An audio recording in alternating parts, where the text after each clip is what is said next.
Hey everybody, Andrew here, and today we are going to talk about the Hohem XG1 Gimbal. This is going to be my full review on it. I've used it a handful of times already with my bike reviews. You've seen it in action, so we're going to take a closer look at it and go over all the details that I could scrape up.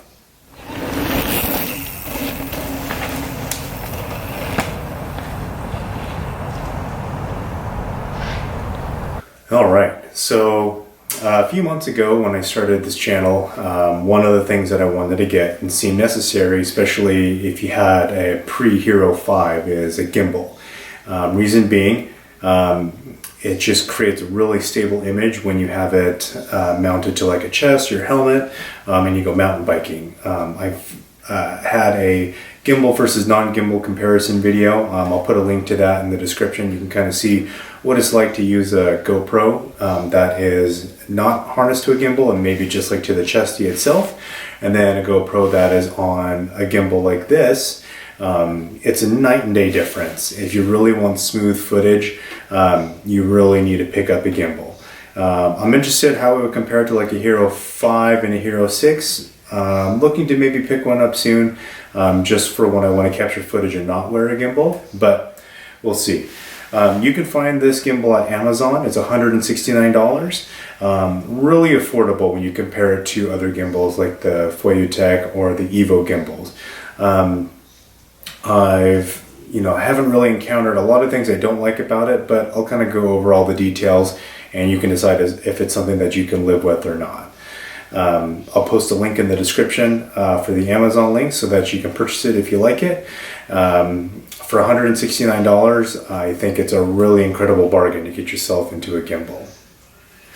So let's take a closer look at this guy. This is a 3-axis gimbal, so that means it both has movements 3 different ways, and basically when operated and turned on, the gimbal will try and keep your GoPro basically pointing straight forward and take out any unnecessary movement. So it is in the off position now. We'll fire it up. And basically you can see as you move it around in different ways, it wants to try and come back to straightforward as soon as possible. Now there is an app that I will kind of show you some functionality of it where you can kind of control the speed of return, the dead zone in it. There's a lot of cool tuning features on this gimbal.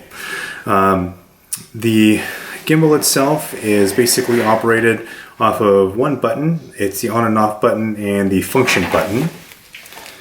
You can kind of see that right there. It has 5 different functions that you can operate it with. I'll put them up here so that you can see all the different functions that it has. I would say a downside to the gimbal as it doesn't really have any auditory cues. It goes by sequencing flashes to tell what mode you're in, and you have to press the power button a certain amount of times to get to that feature. Makes no beeps. It just either turns on, off, and it's indicated by a light. So it would be nice to have a gimbal maybe that, had auditory beeps to tell you whether it's on or off, but this one is completely silent. And on the topic of silence, I can't hear this gimbal make any noise whatsoever. There's been other gimbals that have been noted that they kind of make noise when they move. I cannot detect that with this at all with my ears. The only noise you can kind of hear is when you're trying to reposition center. You can kind of feel it grab and it makes like a slight motorized noise. But other than that, it is pretty quiet. A really cool feature about this gimbal too is it has a camera charging port. So you can actually hook a cable from this port right here to your GoPro to charge the camera to make sure that it is sufficiently charged. And kind of feeding it juice. Now, in terms of that, you can also plug it in through the back and plug in like a battery pack. So your battery pack is also giving your gimbal extra life and your GoPro extra life. In terms of battery life, I've been experiencing about an hour and a half with this guy. I don't know if that's good or bad or how that's comparable with some other gimbals. It's made it through pretty much most of my shoots for me. And so I don't really have a whole lot to complain about. On the topic of the battery, it is replaceable. So by removing a couple screws on this back plate and 4 screws on this top plate, you can actually access the little lithium-ion battery in there and replace it. So if you're experiencing bad battery life, it is replaceable. It's not the easiest access to get to, but it is there. So what do you get with the gimbal? You get a fancy little carrying case. And with the carrying case, you have your USB charging cable, a little Allen wrench to unmount and mount the GoPro mounting plate down here, and also to remove the other plates and etc. So you also get this quick access card, which will have all the different functions of the gimbal, some QR codes to different apps and websites for information, and just kind of the overall general function. Other than this card, there's really not a lot of information about how to operate the gimbal. Their website is pretty vague. The app itself doesn't really have anything. It just has calibration and settings for the gimbal itself. So it has been pretty tricky to try and find out all the features of this. So other than that, it's pretty hard to figure out the full functionality of it.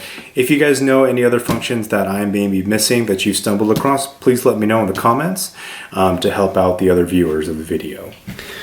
So this is the app. This is on Android, and it does have an Apple version. This is basically where you can calibrate and do your settings for the gimbal. So right now, this app is good for the XG1 wearable gimbal, their DSLR gimbal, and their handheld gimbal. So we're just going to go select the XG1, confirm.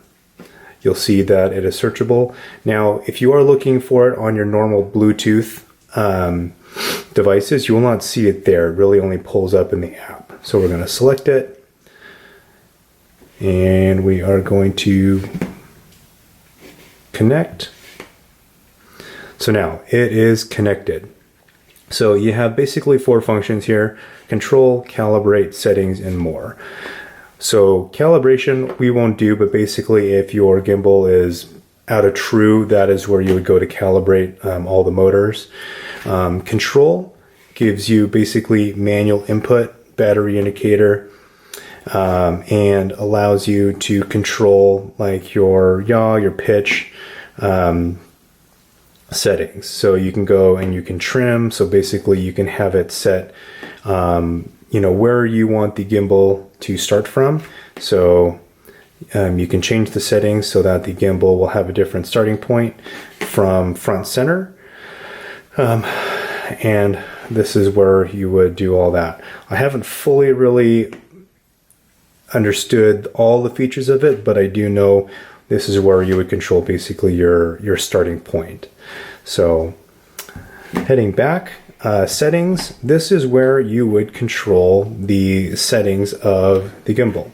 So follow speed is going to be how fast the gimbal returns to center when you have it move to a certain direction. So what I have found most useful for me is roll and yaw. Depending on how you have the GoPro mounted, this will determine how fast your gimbal will return to center. Let's say if you make like a sharp turn, so you can have it return very slow, or you can have it return very quickly. Quickly is where I have it set up because you want it to return pretty fast. Joystick speed, honestly, I'm not really sure what that's for. I've played around with the sliders and functions, and I'm not sure. If you do know, please let me know, and for everybody else in the comments. And the dead area. The dead area basically controls how fast your gimbal reacts and how far it has to move before it reacts. So you can have it really sensitive to where as soon as it's moving, the GoPro itself is moving. Or you can have the dead area maximized, and basically what that'll do is it will widen the dead zone of how much movement it takes before the gimbal itself moves from side to side. So if you want the gimbal very reactive, we just move everything to minus. If you want it to react slowly, so let's say you want it stabilize on a feature, but your gimbal is going to be constantly moving, let's say you're on like a moving car or something like that, you can widen the dead zone so that it stays front center for more movement allowed. So, but other than that, that is pretty much the overall functions of these settings. All right, so lastly, the Amazon description says that you can calibrate in like a time-lapse mode. So basically you can program this to pan from one direction to another. I honestly cannot figure out how to do that. Looking in the comments, it looks like that it's possible that they have some descriptions mixed up for different gimbals that they sell, and depends on what you select. I'm not 100% sure. Looking through the app, looking through the quick access card, I do not believe that is a function with the XG1 wearable gimbal. Maybe it is like on their DSLR gimbal, or maybe their handheld one, but I do not know how to program that into this gimbal. So if you know how to and figured it out, please let me know in the comments so that everybody else who buys the gimbal knows how to. And then I haven't browsed through all the reviews on Amazon, so maybe someone's figured it out there as well. So, well, that's it. That's kind of my overall look at the XG1 gimbal. I would highly recommend it. Again, for $169, you're getting it into a gimbal at a really good price point, and I'd highly recommend it to everybody. So next time I'm looking to get back into some bike reviews. The snow's been melting off really fast. I'm actually going to be shooting one this weekend, so stick around, and the bike reviews are going to be ramping back up. So until next time, we'll see you guys later.